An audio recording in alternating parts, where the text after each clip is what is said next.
Je ne sais pas le jour où je verrai mon roi, mais je sais qu'il me veut dans sa sainte demeure. La lumière vaincra les ombres à cette heure. Ce sera la gloire pour moi. Ce sera la gloire pour moi. Ce sera la gloire pour moi. La lumière vaincra les ombres à cette heure. Ce sera la gloire pour moi.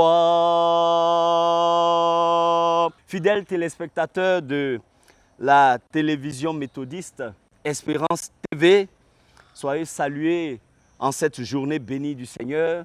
Nous nous retrouvons dans le cadre de notre émission bimensuelle Un cantique, un message, pour vous faire découvrir les histoires poignantes et les témoignages édifiants qui sont derrière ces merveilleux cantiques que nous chantons chaque dimanche dans nos assemblées, que nous chantons, que ce soit dans des temps de détresse, dans des temps de joie, qui nous apporte la consolation, qui nous apporte la joie, qui nous apporte le réconfort. Aujourd'hui, le cantique que je vous propose, c'est « Je ne sais pas le jour où je verrai mon roi ». Ce cantique, il est extrait des recueils suivants. Le chant de victoire au numéro 257, le gloire à Dieu au numéro 532 et louange au numéro 400 et sur les ailes de la foi au numéro 424. Alors, la base biblique de ce cantique, c'est l'évangile selon Marc au chapitre 13, versets 35 à 37. Le thème de ce cantique, c'est l'avenir, le ciel, le paradis, l'espérance. Alors, ce cantique, il a été écrit en 1873 par un jeune homme, oui, de 33 ans, qui a écrit ce cantique et il s'appelle Paul Philip Bliss.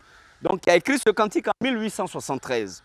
Alors, Paul Philip Bliss, il est né le 9 juillet 1838 à Clearfield County, en Pennsylvanie, aux États-Unis. C'était un chrétien baptiste, un enfant qui est né dans une cabane, dans une famille pauvre, qui n'avait pas les moyens. Et donc, Paul Philip Bliss a dû quitter l'école très tôt, à 10 ans, pour aller travailler, pour s'occuper de lui, pour s'occuper de sa famille. Alors, il a appris la musique sur le tas. Il faisait l'école buissonnière, comme on le dit souvent, pour apprendre la musique. Et Dieu merci, ce jeune homme né dans une famille pauvre qui n'avait pas le moyen est devenu un grand auteur-compositeur. Il a pris des cours pendant plusieurs étés à l'Academy of Music à New York et il a été enseignant itinéraire de musique évangélique. Il a participé à plusieurs mouvements de réveil dans le sud, le centre-ouest et l'est des États-Unis. Chaque événement de la vie inspirait à Paul Philip Bliss. Chaque circonstance, chaque discours, chaque parole prononcée était pour lui une occasion, une aubaine pour écrire un cantique.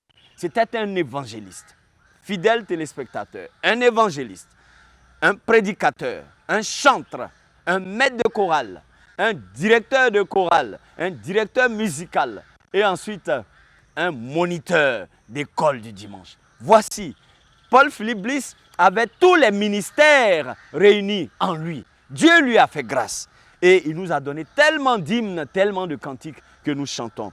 Il est décédé le 29 décembre 1876 à l'âge de 38 ans dans un accident de train à Ashtabula dans l'Ohio aux États-Unis.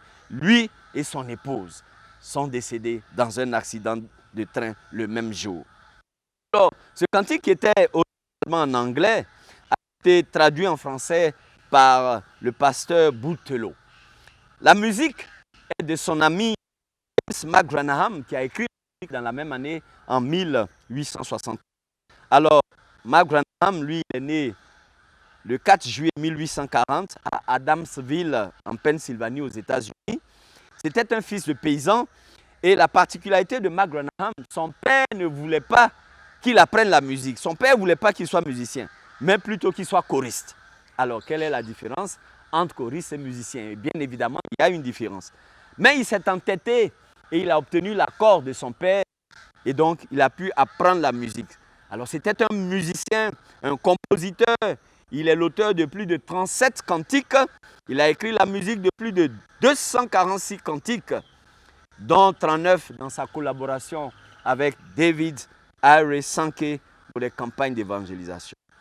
Il a édité 18 recueils de cantiques et tenez bien, James McMahon est le pionnier de la mise sur pied des chorales des hommes. C'est lui qui a créé la première chorale des hommes aux États-Unis. Alors, il est décédé le 9 juillet 1907 à Kinsman, dans l'Ohio, aux États-Unis, à l'âge de 67 ans. Voici, fidèles téléspectateurs, le décor planté. L'auteur du cantique, celui qui a écrit les paroles, le traducteur, donc qui nous l'a apporté en français, et le musicien qui a composé la musique. Voici les trois personnes qui nous donnent ce merveilleux cantique. Bliss, Philippe, Paul. Le mot bliss est un mot réel en anglais qui veut dire joie excellente, béatitude et félicité. Donc Bliss raconte qu'il a eu l'inspiration de ce cantique après avoir lu un livre dont le titre était Gates Ajar et les critiques qui l'ont accompagné. Alors vous savez, nous sommes en 1873 et les États-Unis sortent d'une guerre civile qui a opposé le nord des États-Unis industrialisé et anti-esclavagiste, donc au sud des États-Unis qui étaient pauvres, où il y avait les plantations de coton, de canne à sucre. Peut-être que mon aïeul a même travaillé dans ces plantations, je ne sais pas. Donc il y avait une guerre civile entre le nord et le sud des États-Unis. À la suite de cette guerre qui a ravagé les États-Unis, une dame écrivaine, essayiste et activiste américaine du nom de Elizabeth Stuart Phelps, donc va écrire un livre qui va s'appeler Gates Ajar. Alors Gates Ajar, ça veut dire les portiques éternels, les portes éternelles. Donc elle va écrire un livre après cette guerre et dans son ouvrage, elle va se poser beaucoup de questions qu'elle a essayé de répondre dans son ouvrage. Alors, elle nous dit dans son ouvrage que le ciel est semblable à la terre et que même au ciel, elle nous dit que les hommes ou les individus, les êtres, auront un corps physique, corporel. Donc, elle nous dit que les morts auront des corps spirituels et ils vont vivre dans des maisons. Ils vont vaquer à leurs occupations. Ils vont manger, ils vont participer à diverses activités. Alors, voici la description du paradis que va faire cette auteure, Elizabeth Phelps. Voici la description. Pour elle, le paradis est une version améliorée de la terre.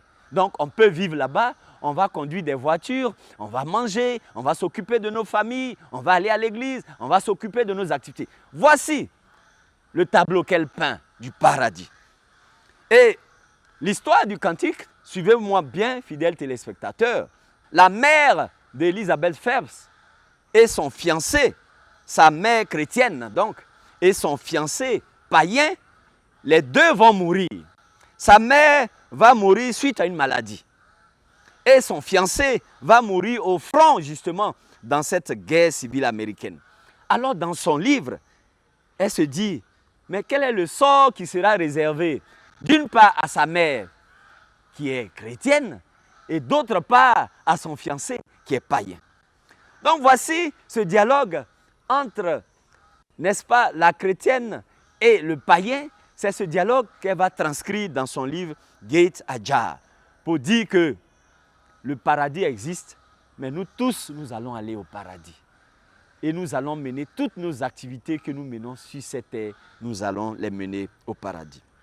À la suite de cet ouvrage, il y aura 80 autres ouvrages qui seront écrits. Je précise que l'ouvrage de Phelps a été un best-seller, c'est-à-dire qu'il a été vendu à plus de 80 000 exemplaires aux États-Unis et à plus de 100 000 exemplaires en Angleterre.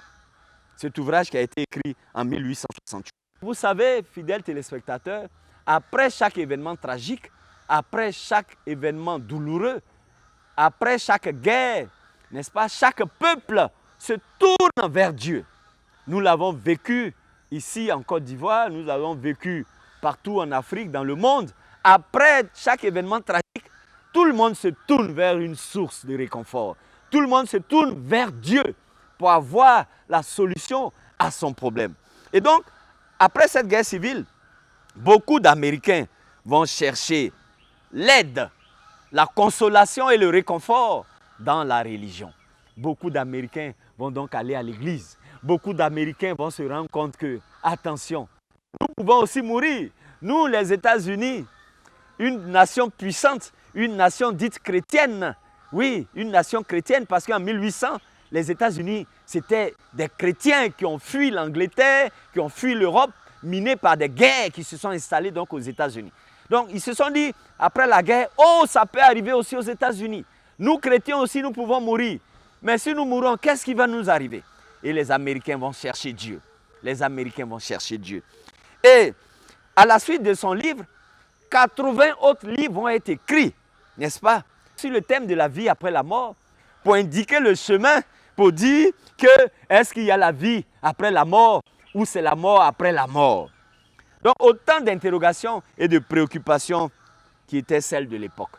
Alors notre talentueux prédicateur, notre talentueux musicien, notre talentueux moniteur d'école du dimanche, notre talentueux évangéliste va saisir cette occasion, va saisir cette opportunité pour guider, pour orienter ses concitoyens américains vers le Seigneur Jésus-Christ.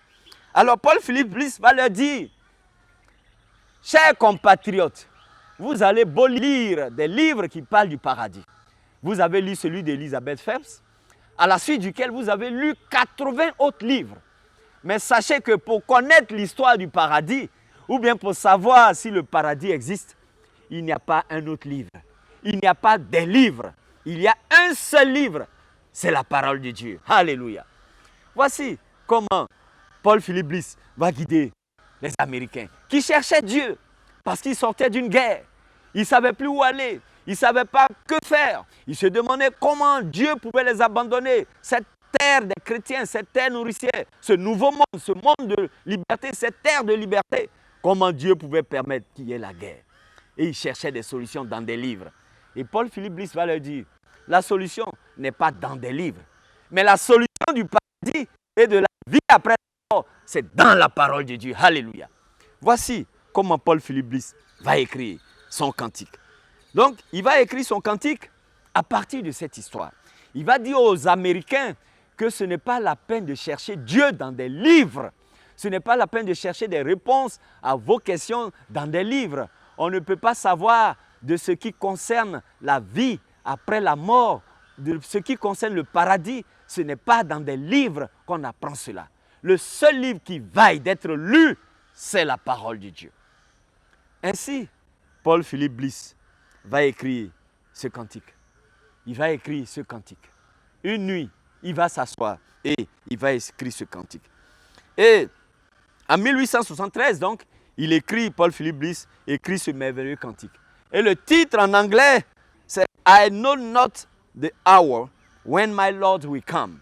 I know not the hour when my Lord will come. » C'est-à-dire, je ne sais pas l'heure où mon Dieu viendra. Il va dire aux Américains, vous voyez, certains d'entre vous sont morts à la guerre. Certains, n'est-ce pas, ont survécu à la guerre. Mais au lieu de chercher le paradis dans des livres, sachez que Jésus va revenir. Mais vous ne savez pas l'heure à laquelle Jésus va revenir. Ce qui est important, c'est de donner vos vies au Seigneur, de lire la parole de Dieu, de consacrer vos vies au Seigneur et de vous consacrer vous-même au Seigneur. Voilà. Donc il va écrire ce livre. Ouais, je ne sais pas le jour où, mais je sais. Donc il y a comme une contradiction, il y a comme une opposition. Le je ne sais pas est automatiquement contrebalancé par je sais. Vous voyez, c'est une certitude. Il ne sait pas quand son Dieu va venir. Il ne sait pas l'heure à laquelle son Dieu va venir. Mais une chose est sûre, il sait que son Dieu va venir. Donc, Bliss ne sait pas quand est-ce qu'il verra son Dieu. Mais il affirme qu'il est sûr de le voir. Voici la question, toute simple, qu'il a posée aux Américains. Vous vous tournez vers Dieu. parce que vous avez vécu les affres de la guerre. Mais vous ne savez pas quand il va venir. Mais est-ce que quand il va venir, vous êtes sûr de le voir? Est-ce que quand il va venir, vous êtes sûr qu'il va vous enlever? Est-ce que quand il va venir, vous êtes sûr qu'il va vous compter parmi les siens? Voici la simple question qu'il va leur poser. Et son ami Mark Branham va composer la musique.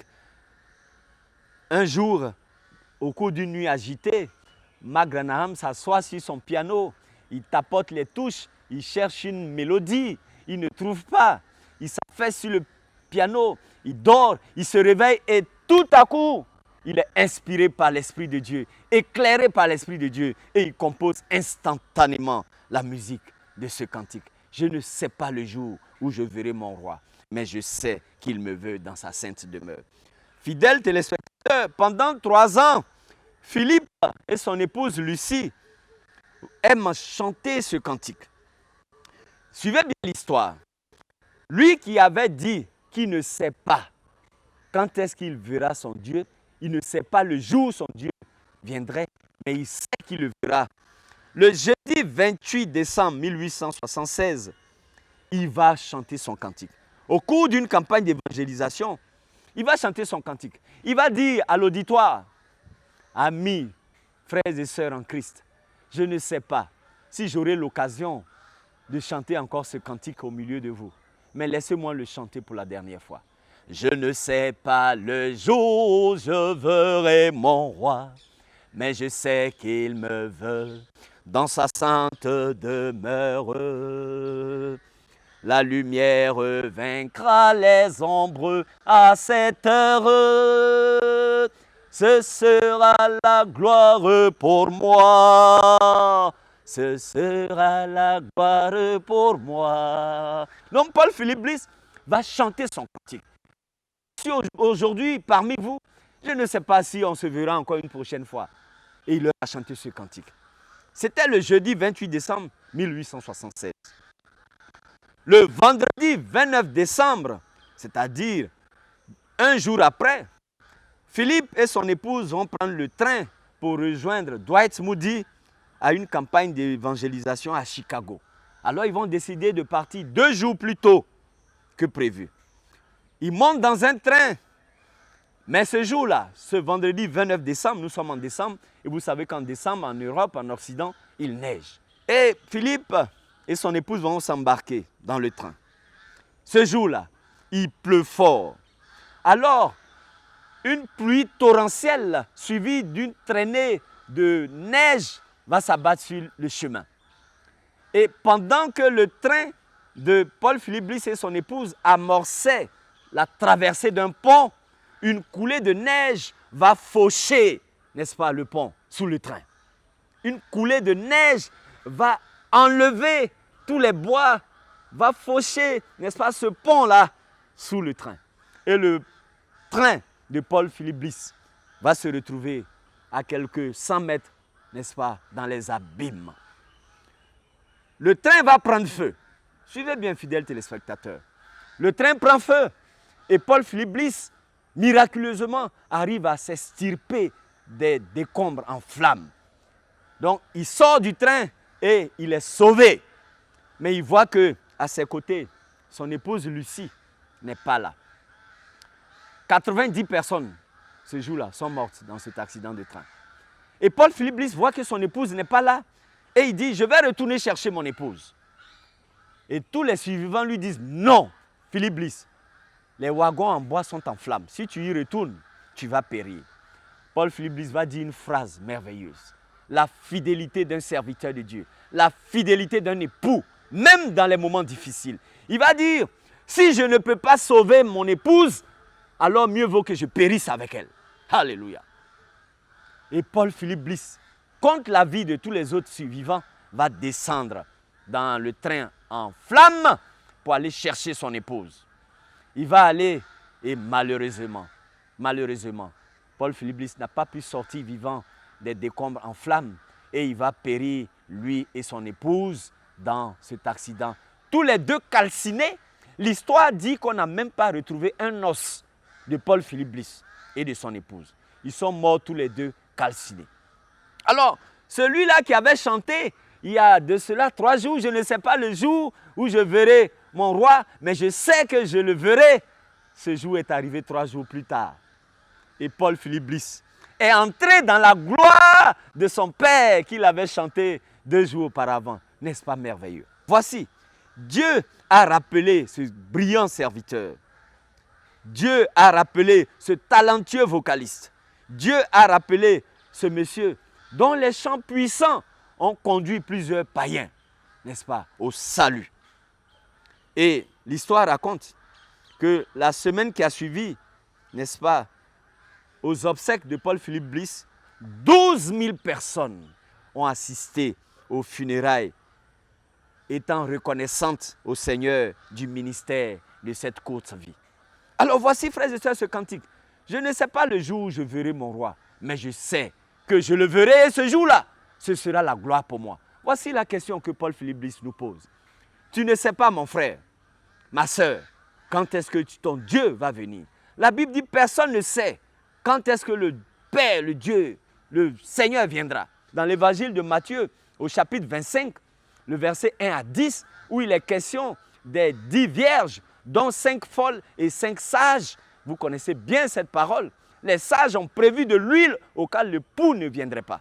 Mais les folles n'ont pas prévu d'huile. Et quand l'époux est venu et qu'il est rentré avec les sages, lorsque les folles sont allées acheter de l'huile et qu'elles sont revenues, la porte était fermée. Alors, Paul-Philippe nous interpelle, fidèles téléspectateurs. Nous ne savons pas quand est-ce que notre Seigneur va venir. Mais est-ce que nous sommes prêts? Est-ce que nous sommes prêts? C'est un combat de tous les jours. Est-ce que nous sommes prêts à recevoir notre Seigneur? Frère, sœur, tu ne sais pas le jour où ton Dieu va venir. Mais est-ce que quand il va venir, ce sera la gloire pour toi? Est-ce que quand il va venir, tu es sûr que tu vas monter au ciel avec lui? Est-ce que quand il va venir, tu es sûr que ce ne sera pas la déchéance pour toi? Est-ce que quand il va venir, tu es sûr que tes œuvres et tes témoignages vont t'accompagner ou bien au contraire, vont te condamner? Voici ce cantique. Je ne sais pas le jour. Et Paul-Philippe dit, il ne sait pas le jour où il verra son roi, mais il sait que il le verra dans sa sainte demeure. Il sait que la lumière alors vaincra les ombres à cette heure. Oui, ce sera la gloire pour lui. Fidèles téléspectateurs, nous ne savons ni le jour ni l'heure.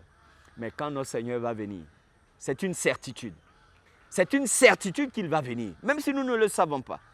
Alors, est-ce que ce sera la gloire pour nous? Est-ce que nous sommes prêts? Est-ce que si le Seigneur vient aujourd'hui, tu es prêt, tu es sûr que tu vas partir avec lui dans la chambre de noces, comme ces 5 sages de Matthieu 25? Ou bien tu es sûr que tu vas rester à la porte, comme ces 5 folles de Matthieu 25? Voici la question et voici le sens profond du cantique. Je ne sais pas le jour, mais je sais que mon Dieu me veut. Et Paul-Philippe dit même, il dit, mais je sais que mon âme y sera reconnue. Il dit, il ne sait pas le jour où son Dieu va venir, mais il sait que lui, Paul-Philippe, son âme y sera reconnue au palais éternel. C'est ce qu'il nous dit. Il dit, je ne sais pas le palais éternel, mais je sais que mon âme y sera reconnue. Fidèles téléspectateurs, êtes-vous sûr qu'un regard de Jésus sera votre bienvenue dans ce palais éternel? Oui. Est-ce que vous êtes sûr que pour vous, le ciel s'ouvrira? Voici la question que Paul-Philippe Bliss a posée à l'époque aux Américains qui sortaient de la guerre civile et qui cherchaient Dieu. Est-ce que vous êtes sûr que quand vous allez mourir, le ciel va s'ouvrir pour vous et que les anges vont venir à votre rencontre? Voici la question que Paul-Philippe Bliss nous pose tous, y compris à moi qui vous parle, fidèles téléspectateurs. Soyez bénis et travaillons à ce que lorsque le Seigneur va venir, ce soit notre gloire et que ce ne soit pas notre déchéance. Je ne sais pas quel sera le palais, mais je sais que mon âme y sera reconnue. Un regard de Jésus sera ma bienvenue. Pour moi s'ouvre le ciel. Pour moi s'ouvre le ciel. Pour moi s'ouvre le ciel. Un regard de Jésus sera ma bienvenue. Pour moi s'ouvre le ciel. Que le ciel s'ouvre pour vous le jour où le Seigneur va venir. Soyez bénis et à jeudi prochain par la grâce de Dieu. Amen.